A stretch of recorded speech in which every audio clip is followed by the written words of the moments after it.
The entire boardroom went silent when the chairman pointed toward the CEO's chair and said, "Michael, take her seat." Every executive at the polished table froze.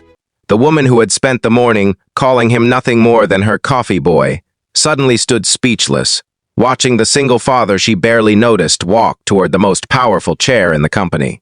But what no one inches that room knew was that Michael Carter had spent years learning how to recognize problems long before they became disasters. And that morning, the company was only minutes away from discovering just how valuable the man they had ignored really was. Before we continue, if you believe kindness, second chances, and treating every person with dignity can change a life, please take a moment to like this video, share it with someone who needs encouragement, leave a comment, and subscribe to Story of Kindness. You never know whose heart might need a reminder that someone's position does not determine their worth. Michael Carter was 36 years old, a single father raising his 8-year-old daughter, Lily, after losing his wife several years earlier. Life had not been gentle with him, but he had learned not to complain. Every morning began before sunrise. He prepared Lily's breakfast, packed her school bag, checked her homework, and rushed across the city to Langford Technologies, where he worked as an executive support assistant. His official job included scheduling meetings, organizing documents, delivering reports, and, whenever necessary, bringing coffee to senior executives.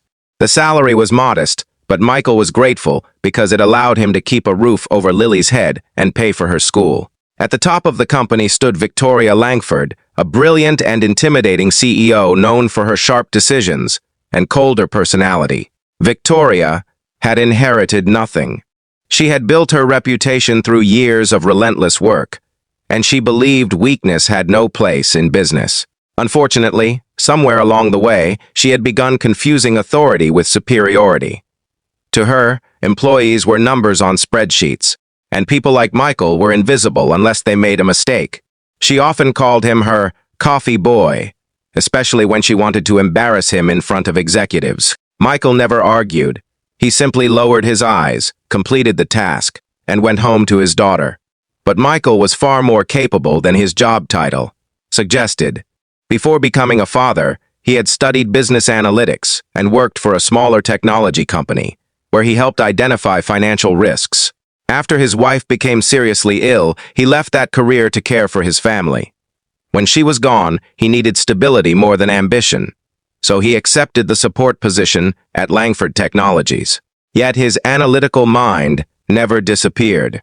He noticed everything. He watched patterns in reports, supplier delays, customer complaints, and unusual financial movements that most executives overlooked. For weeks, Michael had noticed something disturbing in the company's quarterly numbers. A major overseas partner was placing unusually large orders, while simultaneously extending payment deadlines. Several smaller suppliers connected to that partner were also changing their banking information. Michael quietly compared invoices and discovered that the same group of shell companies appeared in multiple transactions. He printed his findings and tried to place them in Victoria's briefing folder. That morning, Victoria pushed the papers aside without even reading them. She was preparing for the most important board meeting of the year, during which investors would decide whether to approve a massive expansion. Michael tried again, explaining through a brief note that the numbers required immediate attention. Victoria glanced at him and dismissed the concern as another unnecessary interruption. Then, in front of several executives, she called him her coffee boy and ordered him to bring another cup. Michael swallowed his embarrassment and walked away. He could have stopped caring. Instead, he returned to his small desk, opened the company's public financial records, and continued analyzing the transactions during his lunch break. What he found made his stomach tighten. If the overseas partner defaulted, Langford Technologies could face hundreds of millions in losses because the company had already committed inventory and credit based on projected payments. Worse, someone inside the organization appeared to have approved the transactions, despite the warning signs. Michael immediately prepared a concise risk report.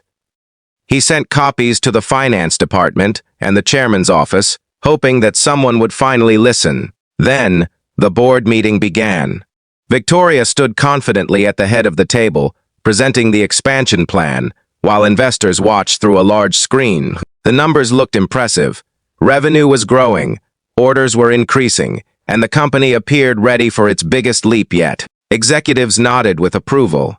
Then, the chairman, Robert Langford, Victoria's father and the company's founder, received an email.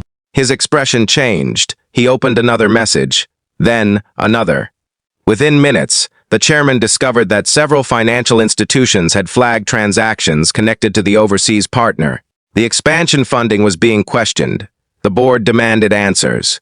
Victoria looked confused because she had never seen the warnings Michael had discovered. Robert asked his assistant, who had first reported the irregularities. The answer was Michael Carter. The room became painfully quiet.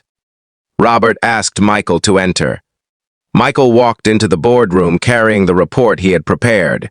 Victoria stared at him, visibly uncomfortable.